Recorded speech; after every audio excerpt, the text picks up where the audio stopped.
एक काळ होता. पुण्या मुंबईत MH-10 गाडी दिसली की पोलीस गाडी अडवायची नाहीत. चुकून कुठली गाडी अडवलीच तर समोरचा थेट कॅबिनेट मंत्र्याला फोन लावायचा.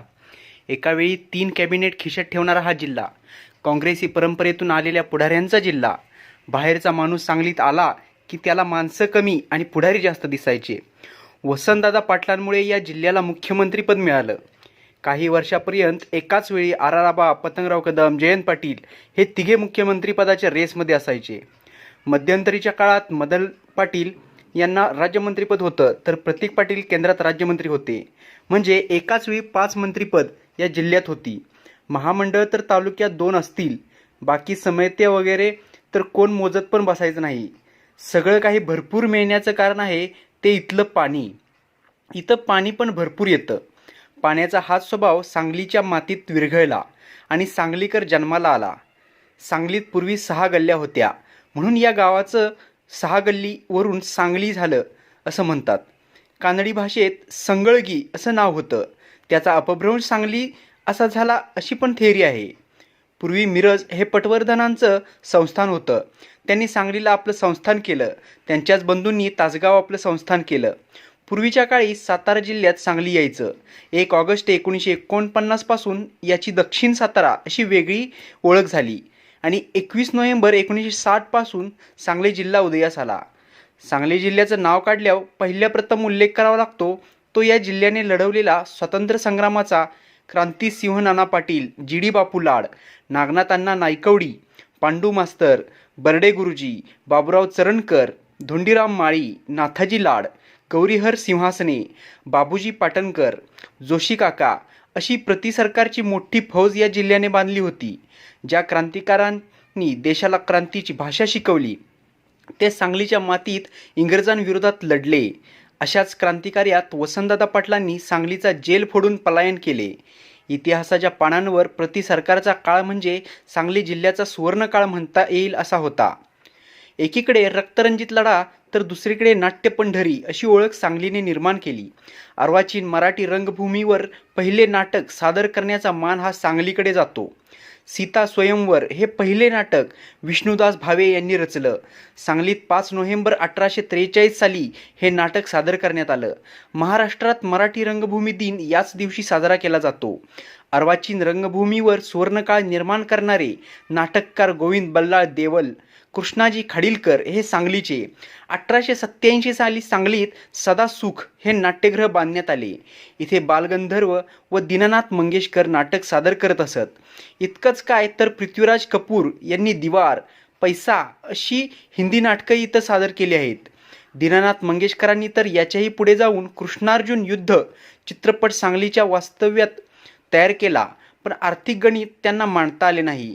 लता मंगेशकर, आशा भोसले, उषा मंगेशकर, हृदयनाथ यांचे बालपण देखील सांगलीतच गेलं.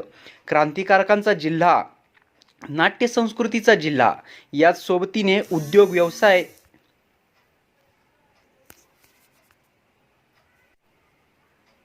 क्रांतिकारकांचा जिल्हा, नाट्य संस्कृतीचा जिल्हा, याच सोबतीने उद्योग व्यवसायाचा जिल्हा म्हणून सांगलीची ओळख आहे. सहकारासोबत खाजगी उद्योग इथे एकत्र नांदले.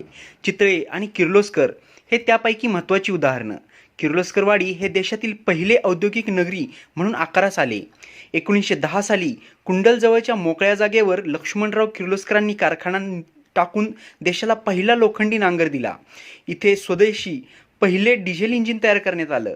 चितळेंनी भिलवडी स्टेशन या छोट्याशा गावातून आपला पसारा पुण्यापासून युरोपपर्यंत विस्तारला. त्यांच्या सोबतीनेच PNG गाडगीळ, सराफ अनेक लहान मोठ्या कंपन्या या जिल्ह्यात आकारास आल्या. कुस्ती आणि बुद्धिबळ असं एकत्रित मिश्रण असणारं सांगली हे जगातलं एकमेव शहर आहे बरं का. कोल्हापूर संस्कृतीप्रमाणेच सांगलीच्या तालीम सुरुवातीच्या काळात प्रसिद्ध होत्या. उत्तरोत्तर काळात तालमींना राजकारणाची कीड लागली आणि कुस्ती परंपरा गुंडगिरीकडे झुकत गेली. बुद्धिबळाचा वारसा या शहराला 150 वर्षांपासूनचा आहे. क्रीडा महर्षी भाऊसाहेब पळसलगीकर यांनी ही परंपरा पुढे नेत सांगलीस नावलौकिक मिळवून दिला. उत्तमोत्तम स्पर्धक तर सांगलीत घडलेच, पण राष्ट्रीय स्पर्धा भरवण्याचा मान देखील सांगलीलाच मिळाला. शास्त्रीय संगीत हा देखील सांगलीचा अविभाज्य घटक. एकीकडे पठ्ठे बापूरावांपासून ते काळूबाईपर्यंत लोककला जपण्यात सांगली आघाडीवर राहिली, तर दुसरीकडे शास्त्रीय संगीताचे माहेरघर देखील झाले. किराणा घराण्याचे आद्य संस्थापक अब्दुल करीम खा यांची मिरज ही कर्मभूमी राहिली आहे. पंडित विष्णू दिगंबर पलुसकर, बाळकृष्ण बुवा इचलकरंजीकर, विनायक बुवा पटवर्धन, निळकंठ बुवा जंगम हे सांगली जिल्ह्यातलेच. मिरजेच्या उरसात संगीत महोत्सव आयोजित केला जातो. सतारा, तंबोरा, संवादिनी या तंतुवाद्यासाठी मिरज प्रसिद्ध असून 1850 पासून इथे ही वाद्य तयार केली जातात. मिरजेची सतारमेकर गल्ली यासाठी देशभरात प्रसिद्ध आहे. जिल्ह्याचं अजून एक वैशिष्ट्य म्हणजे मिरजेस हॉस्पिटलची नगरी म्हणून देखील ओळख आहे. मिशन हॉस्पिटल सह बरीच मोठी हॉस्पिटल या शहरात आहेत. उत्तर कर्नाटकापासून ते रत्नागिरी, सिंधुदुर्ग, कोल्हापूर, सातारा, सोलापूरपर्यंतचे रुग्ण इथे येत असतात. याच शहरातील वानलेस हॉस्पिटलमध्ये देशातील पहिली ओपन हार्ट सर्जरी करण्यात आली. 1812 साली अमेरिकन मिशनरीचे डॉक्टर विल्यम वानलेस यांनी पाश्चात्य उपचार पद्धतीचा पाया रचला. 1894 साली मिशन हॉस्पिटलची स्थापना करण्यात आली. डॉक्टर गोसावी यांच्या प्रयत्नातून कॅन्सरवर उपचार करणारे अद्ययावत असे सिद्धिविनायक कॅन्सर हॉस्पिटल सांगली मिरज रोडवर उभा करण्यात आले. मिरजेच्या प्रत्येक गल्लीबोळात हॉस्पिटलची रांग आहे. या जिल्ह्याचं वेगळेपण म्हणजे पूर्व आणि पश्चिम सांगलीमध्ये जमीन आसमानाचा फरक पडतो. पश्चिम दिशेने असणारा शिराळा, वाळवा या तालुक्यांमध्ये मुबलक असे पाऊस पडतो. कृष्णा वारणीच्या पाण्यामुळे हा भाग अत्यंत समृद्ध आहे. मात्र तासगाव, कवठे महांकाळपासून सुरू होणारा भाग तो जत, आटपाडी, विटा हा कमालीचा दुष्काळी भाग आहे. असं सांगितलं जातं की जो जत जिंकेल तो जग जिंकेल, अशी परिस्थिती पूर्व भागाची आहे. मात्र इथले लोक पूर्वापार उद्योगधंद्यांसाठी बाहेर पडले. गलाई कामगार म्हणून देशभर विस्तारले. त्यातून मुबलक अर्थार्जन या भागाचे झाल्याचे दिसून येते. सांगली जिल्ह्यात अनेक गोष्टी पहिल्यांदा घडल्या. उद्योग, व्यवसाय, नाटक याचप्रमाणे मुद्रित संस्कृतीचा पाया देखील सांगली जिल्ह्याने घातलेला दिसून येतो. 1805 साली भगवद्गीता पहिल्यांदा सांगलीत छापण्यात आली. नागरी भाषेतले मराठीतले पहिले ठसे निर्माण करण्याचा मान देखील सांगलीसच जातो. सर्कशीचे आद्य पुरुष विष्णुपंत छत्रे अंकल खोपचे त्यांनी या भागात सर्कस चालू करून इथल्या लोकांना एक व्यवसायाचे एक वेगळे छत्र मिळवून दिले. एकट्या तासगाव भागातून त्या काळात सुमारे 70हून अधिक सर्कस निर्माण झाल्या. भारतापासून युरोपपर्यंत या सर्कसने आपला नावलौकिक केला. म्हैसाळचे देवळ, तासगावचे माळी, सांगलीचे कार्लेकर अशी सर्कस क्षेत्रातील फेमस मातब्बर लोक. भारतातील मोठ्या धरणांपैकी एक मातीचं धरण म्हणून चांदोली धरण ओळखलं जातं. शिराळा तालुक्यात हे धरण आहे. शिराळा तालुका भातासाठी आणि नागांसाठी प्रसिद्ध तालुका आहे बरं का. इथे नागपंचमीला जिवंत नाग पूजले जात असत. नागपंचमीच्या काही दिवस अगोदर इथले तरुण नाग शोधण्यासाठी जिल्हाभर भटकंती करत नाग पकडून त्यांचे पूजन केले जात असे व त्यानंतर त्यांना पूर्वीच्याच ठिकाणी सोडले देखील जात होते. शिराळ्याच्या शेजारी असणारा वाळवा तालुका फक्त नावापुरताच वाळवा आहे बरं का. कृष्णा नदीची कृपा या तालुक्यावर राहिल्याने उसांचा सलग पट्टा या तालुक्याचं वैशिष्ट्य मानलं जातं. गुंड व मारामारी करणाऱ्यांचा तालुका ही ओळख पुसून स्वर्गीय राजाराम बापू पाटलांनी इथे शैक्षणिक क्रांती घडवून आणली. याच तालुक्यातील आष्टा या गावातील यात्रा प्रसिद्ध आहे. पलूस आणि कडेगाव तालुका ही दोन वेगळी तालुके असले तरी मतदारसंघामुळे हे एकत्र बांधल्यासारखेच आहेत. या तालुक्यात सागरेश्वर अभयारण्य आहे. भारतातील हे मानवनिर्मित असणारे एकमेव अभयारण्य आहे. धोंडो महादेव मोहिते यांच्या पुढाकाराने औसाड माळरानावर अभयारण्य निर्माण झाले. त्याचप्रमाणे या तालुक्यात येणारे औदुंबर हे तीर्थक्षेत्र देखील प्रसिद्ध आहे.